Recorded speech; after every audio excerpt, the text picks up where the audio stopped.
बच्चों,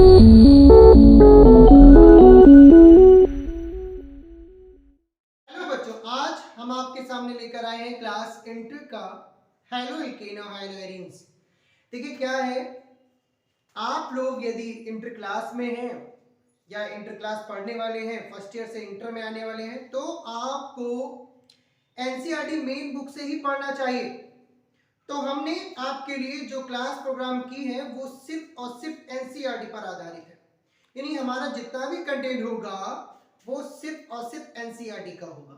यानी एनसीईआरटी का डे टू डे जितना भी लाइन है एनसीईआरटी का सब एक्सप्लेन करेंगे इजी तरीके से।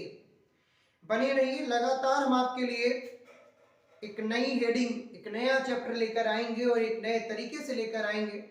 तो लगातार वीडियो वॉच करिए, वीडियो अच्छा लगे लाइक करिए, शेयर करिए, लोगों के पास पहुंचाइए। आइए स्टार्ट करते हैं। तो आज का हमारा चैप्टर है haloalkanes and haloarenes. देखिए क्या है, अगर बात हेलो की करें ना, हेलो तो हेलो है बेटा halogen, hello equal halogen. Suppose जो हेलोजन है उसको एक सिंबल देंगे एक्स इक्वल लिखेंगे Cl Br I और F। यानी कि जो ये लगा है हेलो, तो हेलो का मतलब यहां पर भी x है और यहां पर भी x है, यानी दोनों जगह हेलो का मतलब सेम है, दोनों जगह एक ही डिजिट है जो कि x है।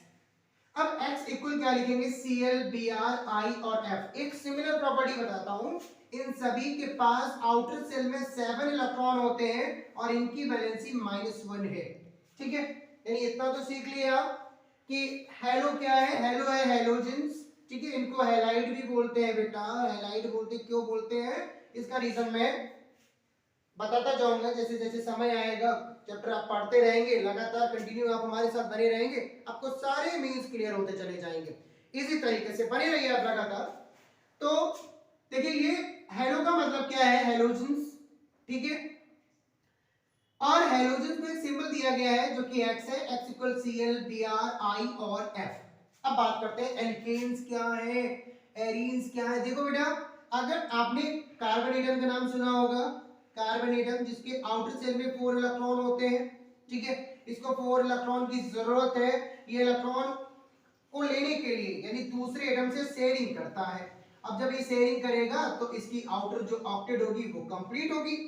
अब आ जाओ कि तभी शेयरिंग करेगा हेलोजन से। जब ये हेलोजन से शेयर करे कार्बन, अगर वो चेन के फॉर्म में करे, चेन यानी कि ऐसे ऐसे बने बेटा चेन, ठीक है, तो होगा एल्केन्स। क्या होगा, एल्केन्स। और अगर वो साइक्लिक हो, कैसा हो, साइक्लिक स्ट्रक्चर हो या रिंग स्ट्रक्चर हो, तो बेटा होगा आपका एरीन्स। ठीक है, तो होगा आपका एरीन्स। आइए देखते हैं इसके आगे। अभी तो आप सीधे समझ रहे हो कि हेलो क्या है, एल्केन क्या है, एरीन्स क्या है, सिर्फ चैप्टर के बारे में। ठीक है, देखिए बेटा, अगर हम बात हेलोजन कंपाउंड की करें, इसकी बेटा हेलोजन कंपाउंड की, हेलोजन कंपाउंड की, तो बेटा हेलोजन कंपाउंड कैसे बनते हैं। देखिए अगर आपके पास कोई भी, मान लीजिए कोई भी एल्केन ग्रुप है आपके पास और आप हाइड्रोजन बनाना चाहते हैं, तो कार्बन में जो हाइड्रोजन जुड़ा हुआ है ना, कार्बन में जो हाइड्रोजन जुड़ा हुआ है ना, अब ये आएगा, ये क्या है आपका हेलो, ये क्या है आपका हेलो। अब आप हेलोजन है, ये हेलोजन है, तो हेलोजन को लिख सकते हो Cl Br I और F भी लिख सकते हो। तो यहाँ पर क्या होगा, देखो ये जो हेलोजन है, ये जो हेलोजन है, जो हेलो ग्रुप है आपका, ये कार्बन से हाइड्रोजन को हटाकर खुद ऐड हो जाएगा, यानी हाइड्रोजन के जगह रिप्लेस हो जाएगा। दैट मींस बोल सकते हैं हम CH3X बनेगा। तो हाइड्रोजन की जगह रिप्लेस हुआ, यानी हाइड्रोजन कंपाउंड कैसे बनते हैं कि कार्बन में उपस्थित हाइड्रोजन को जब हम हाइड्रोजन से रिप्लेस करा देते हैं, कार्बन में उपस्थित हाइड्रोजन को जब हम किससे, हाइड्रोजन से रिप्लेस करा देते हैं, तो बेटा ये हाइड्रोजन कंपाउंड होगा। क्या होगा आपका, हाइड्रोजन कंपाउंड, हाइड्रोजन कंपाउंड। ठीक है, अब आप और भी रिप्लेस करा सकते हो, यानी CH3X है, आप और रिप्लेस करा लो इसको। तो जब आप रिप्लेस कराओगे तो एक हाइड्रोजन और रिप्लेस हो जाएगा, जनरल प्रिपरेशन है तो X2 बनेगा। बेटा हाइड्रोजन रिप्लेस हो रहा है किससे? हैलोजन से रिप्लेस हो रहा है, तो ये कंपाउंड क्या होगा आपका? ये भी हैलोजन कंपाउंड होगा। ठीक है, आप और रिप्लेस करा लो, यानी CH2X2 है, आपने और रिप्लेस कराया तो बनेगा CHX3। अब देखो X इक्वल सभी में जान रहे हो आप, X इक्वल क्या है? ClBrI है। सबसे पहले बात कर रहे हैं हेलो एल्केन की। ठीक है, तो ClBr और I है, तो ये हमारे कंपाउंड क्या बन रहे हैं बेटा? आप रिंग भी बना सकते हो, यहाँ पर इन रिप्लेस करा सकते हो। हाइड्रोजन को रिप्लेस कराना है किससे? हैलोजन से। अगर आप हाइड्रोजन को हैलोजन से रिप्लेस कराते हो ना, तो हैलोजन कंपाउंड बनेगा। ये श्योर है कि हाइड्रोजन को किससे रिप्लेस कराना है? बताइए, हैलोजन से रिप्लेस कराना है तो हैलोजन कंपाउंड का निर्माण होगा। बोला जाए हैलोजन कंपाउंड का निर्माण कैसे होता है, तो आंसर आपके सामने कि जब हम हाइड्रोजन को हैलोजन से रिप्लेस करा देते हैं तो हैलोजन कंपाउंड बनते हैं। अब आ जाओ एक दूसरा मेथड जो कि है आपके सामने, क्लासिफिकेशन ऑफ हैलोजन। देखो बेटा, ये तो नॉर्मल है, आपने क्या किया? हेलो को एल्केन के साथ जोड़ लिया, चेन के फॉर्म में जोड़ लिया, चेन के फॉर्म में जोड़ ली। डिस्क्रिप्शन दूंगा, क्लासिफिकेशन बताऊंगा, बने रहिए लगातार। पहली प्रॉपर्टी एनसीईआरटी, तो एनसीईआरटी अगर यूज कर रहे हो ना तो आपके लिए मास्टर स्ट्रोक है, इससे सरल कहीं कुछ नहीं। देखिए ध्यान से, एक एक सीरियल क्रम नहीं छोड़ूंगा, बिल्कुल सीरियल से पढ़ाऊंगा, एक एक शब्द पढ़ाऊंगा आपको, बस बने रहिए एक एक शब्द। अगर आप बड़ी लेवल की तैयारी कर रहे हो, बड़ा एग्जाम देने वाले हो, तो जैसे कि नीट वगैरह हो गया, तब भी आपको बोला जाता है कि एनसीईआरटी तैयार करो। तो एनसीईआरटी तैयार करने का एक मास्टर वीडियो है हमारे पास, अब लगातार बने रहिए। डेली रूटीन से आपको एक वीडियो प्रोवाइड होगा, अगर कहीं कोई दिन रह जाता है तो उसका डेटा दूसरे दिन रिकवर किया जाएगा, यानी वीडियो आपको जरूर प्रोवाइड होगा। ठीक है, लगातार वॉच करिए। तो आप अब बात करें कि हमने सीख लिया हैलोजन के बारे में। हैलोजन क्या है? X equal Cl Br I और F, सभी की प्रॉपर्टी सेम है, X से सिंबल किया गया है इन सभी को। अगर हम इनके नाम ना लिखे तो हम X के नाम लिखें। आपने अभी सीखा हैलोजन कंपाउंड कैसे बनते हैं।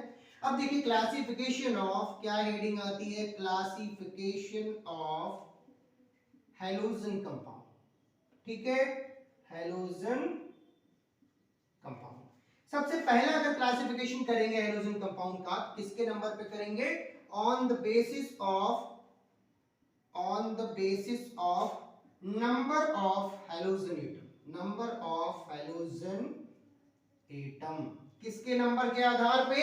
हैलोजन एटम के नंबर के आधार पे हम हैलोजन के कंपाउंड को डिस्क्राइब करेंगे। ये देखते हैं कैसे। जैसे हमने बोला कि CH3X लिख लो, तो आप क्या बोलोगे? देखो अगर 1 है तो बोलेंगे मोनो, अगर 2 हैलोजन है तो बोलेंगे डाई, 3 है तो ट्राई, 4 है तो टेट्रा, टेट्रा बोलेंगे। इसी प्रकार क्रम में लिखते चले जाएंगे। यहां पर एक है, हम क्या बोलेंगे? Mono halo alkane, mono halo alkane common नाम है बेटा।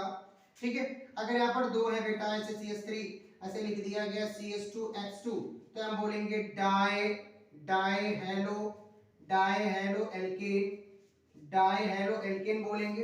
अगर 3 लिख दिया गया तो लिखेंगे ट्राई हेलो, अगर ऐसे लिखा है CHX3 तो हम बोलेंगे ट्राई हेलो एल्केन, यानी इसके आधार पे। ये तो हो गया आपका एल्केन। अब आ जाओ एरीन्स के आधार पे। अगर ऐसे लगा है रिंग में है एक हेलो ग्रुप लगा हुआ है तो बोलेंगे मोनो हेलो एरीन। ठीक है, अगर 2 लगे हुए हैं कुछ इस तरह से, एक यहाँ लगा हुआ है X और एक यहाँ X लगा, तो बोलेंगे डाई हेलो एरीन। ठीक है, अगर 3 लगे हुए बेटा, 3 ओके, एक यहाँ लगा हुआ है, एक यहाँ लगा हुआ है, एक यहाँ लगा हुआ, तो बोलेंगे ट्राई हेलो एरीन, देखिए बिल्कुल नॉर्मल, यानी जो बेसिस दे रहा हूं ना, जो क्लासिफिकेशन कर रहा हूं, बिल्कुल इजी है। कुछ भी डिफिकल्ट नहीं है, अगर आप पढ़ने बैठोगे ना इससे ज्यादा इजी कहीं नहीं मिलेगा आपको।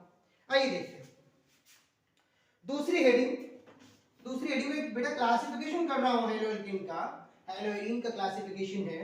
देखते रहो, बने रहो हमारे साथ, आज क्लासिफिकेशन तक कंप्लीट करा दूंगा पूरा, यानी आज आपके सामने क्लासिफिकेशन ऑफ हेलोइडिन कंपाउंड कंप्लीट हो जाएगा। ये दोनों। अब आ जाओ दूसरा नंबर क्या है, दूसरा है बेटा कंपाउंड कंटेनिंग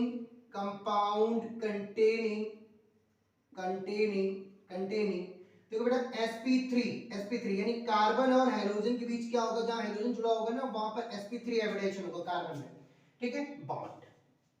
दूसरी सबसे पहला पढ़ेंगे हम एल्किल, देखो एल्किल क्या है, अगर हम बात करें कि अगर हम एक कार्बन, देखो अगर एक R है तो बोलेंगे प्राइमरी, अगर 2 R है ना तो बोलेंगे सेकेंडरी, अगर 3 R है ना तो बोलेंगे टर्सरी। तो बेटा अगर ऐसे फॉर्मूला लिखा है ना इस तरह से R और फिर लिखा है बेटा ऐसे H और ऐसे X लगा हुआ है, तो आप मान लीजिए ये क्या है, एक R लगा है ना, प्राइमरी एल्किल है। ये क्या है, प्राइमरी एल्किल और ये हैलाइड, प्राइमरी एल्किल हैलाइड है। अगर एक और ले लें, अगर हम 2 R लगा दें कुछ इस तरह से, ठीक है, और एक X लगा तो हो जाएगा सेकेंडरी एल्किल हैलाइड, ठीक है। अगर अब 3 R लगा दिए जाए, ठीक है, तो हो जाएगा टर्सरी एल्किल हैलाइड। अब देखो ध्यान से, एक R के लिए बोला गया प्राइमरी एल्किल, ये R क्या है, ये R है आपका एल्किल, समझ लीजिए। एक R के लिए प्राइमरी एल्किल, 2 R के लिए सेकेंडरी एल्किल और 3 R के लिए बोल दिया गया टर्सरी एल्किल, यानी रिप्रेजेंट किया गया 10 प्राइमरी, 20 सेकेंडरी और 30 टर्सरी। ओके, अब आ जाओ इसी का दूसरा फॉर्म जो कि है आपके, देखिए लगातार हम आपके लिए इजी तरीके से वीडियो लेकर आ रहे हैं। अगर आपको लग रहा है कि वीडियो में बहुत अच्छा लग रहा है, अगर अच्छा लग रहा है तो लाइक करिए, लोगों के पास शेयर करिए, ठीक है, और लगातार करिए। दूसरा है एलिलिक। देखो एलिलिक क्या है, जैसे सपोज करो ये कार्बन है और बेटा ये कार्बन आपका जुड़ा हुआ है हाइड्रोजन से। अब अगर इसके पास sp3 है, क्या है, sp3 है, और ये कार्बन एक दूसरे कार्बन से जुड़ा हुआ है जिसके पास डबल बॉन्ड है, यानी और करके हम ऐसे भी लिख सकते हैं कार्बन हाइड्रोजन ऐसे करके डबल बॉन्ड। तो हम क्या बोलेंगे, जब हाइड्रोजन एटम जिस कार्बन से जुड़ता है, अगर उस कार्बन के पास sp3 हाइब्रिडेशन है, अगर वो कार्बन के दूसरे कार्बन के साथ डबल बॉन्ड से जुड़ा हुआ है ना, तो एलिलिक है। क्या है वो, एलिलिक हैलोजन कंपाउंड है। कैसा है वो, एलिलिक हैलोजन कंपाउंड है, ठीक है। यहाँ पर एक कार्बन है जो हाइड्रोजन जिस कार्बन से जुड़ा है ना, वो कार्बन के पास sp3 हाइब्रिडेशन है, यानी on the basis of sp3 hybridisation उस कार्बन के पास sp3 हाइब्रिडेशन है, लेकिन ये कार्बन जिससे कार्बन से जुड़ा हुआ उसके पास डबल बॉन्ड है। ये विशेषकर नेसेसरी है, यहां पर याद रखिएगा। एलिलिक में कंफ्यूज हो जाओगे कि एलिलिक कंपाउंड कौन से हैं हैलोजन कंपाउंड, तो आप बता देना कि जब, देखिए डेफिनेशन भी लिखते चलिए, एक लाइन आपको बता रहा हूं, जब हैलोजन एटम जिस कार्बन से जुड़ा होता है उस कार्बन के पास sp3 हाइब्रिडेशन होता है तथा वो कार्बन जिस कार्बन से जुड़ा होता है उसके पास डबल बॉन्ड होता है। नंबर थर्ड है आपका बेंजिलिक। क्या है आपका, बेंजिलिक हैलोजन कंपाउंड, देखिए बेंजिलिक क्या है, ये कार्बनेट, ये आपका बेंजीन है, ये बेंजीन है, आप एक बॉन्ड यहां रख लीजिए, एक बॉन्ड यहां रख लीजिए, एक बॉन्ड यहां रख लीजिए, यहां पर एक लगा हुआ CH2 और फिर लगा हुआ X, तो ये जो जिससे जुड़ा हुआ है इस कार्बन से, इसके पास sp3 है। क्या है, sp3। तो ऐसे बोल दिया जाए कि जब हाइड्रोजन एटम जिस कार्बन से, जब हाइड्रोजन एटम कार्बन से जुड़ता है जिसके पास sp3 हाइब्रिडेशन है तथा वो एक रिंग से जुड़ा हुआ, तो ऐसे कंपाउंड हमारे, ऐसे हैलोजन कंपाउंड हमारे बेंजिलिक हैलोजन कंपाउंड कहलाएंगे। यानी कि जब हैलोजन एटम जिस कार्बन से जुड़ा हुआ है उस कार्बन के पास sp3 हाइब्रिडेशन है और वो कार्बन एक रिंग से जुड़ा हुआ है, तो ऐसे कंपाउंड हमारे बेंजिलिक हैलोजन कंपाउंड। देखिए कंपाउंड कंटेनिंग sp3 हो गया। अब एक लास्ट हेडिंग आती है आपकी, क्लासिफिकेशन कंप्लीट हो रहा है आपका, क्लासिफिकेशन कंप्लीट हो रहा है, ध्यान से देखते रहिए।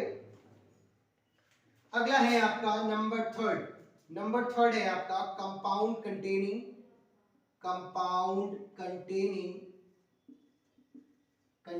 sp2, sp2 यानी C और X के बीच में sp2 बॉन्ड होगा।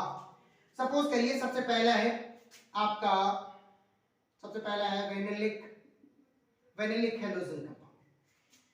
तो इनमें क्या है कि जैसे सपोज करो, देखिए वेनिलिक क्या है, जो आपने एलिलिक पढ़ा था ना उसका है कि जैसे ये कार्बन है और इससे हेलोजन जुड़ा हुआ है, ये डबल बॉन्ड जुड़ा हुआ है, यानी हम ऐसे भी बोल सकते हैं डबल बॉन्ड और फिर एक्स, इसको ऐसे भी लिख सकते हैं और करके। तो ये वेनिलिक, समझ में आ रहा है, यानी कार्बन यानी हेलोजन एटम जिस कार्बन से जुड़ा हुआ है ना उसके पास sp2 हाइब्रिडाइजेशन है तथा वो डबल बॉन्ड से जुड़ा हुआ है, ऐसे ऐसे हेलोजन कंपाउंड वेनिलिक हेलोजन कंपाउंड कहलाते हैं, ठीक है, जिनमें ये स्थिति आती है।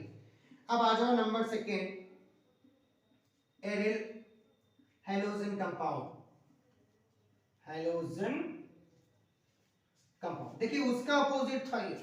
अब देखिए क्या है, यहाँ पर ऐसे एक रिंग ले ली आपने, अब यहाँ पर डबल बॉन्ड है, अब यहाँ पर क्या डायरेक्ट एस जुड़ा हुआ है, यानी कि जो हेलोजन एटम, अगर हेलोजन एटम उस कार्बन से जुड़ा हुआ जिसके पास डबल बॉन्ड है तथा उसके पास sp2 हाइब्रिडाइजेशन है, यहाँ पर भी sp2 था, sp2 यहाँ पर भी sp2 था, यहाँ पर भी sp2 है।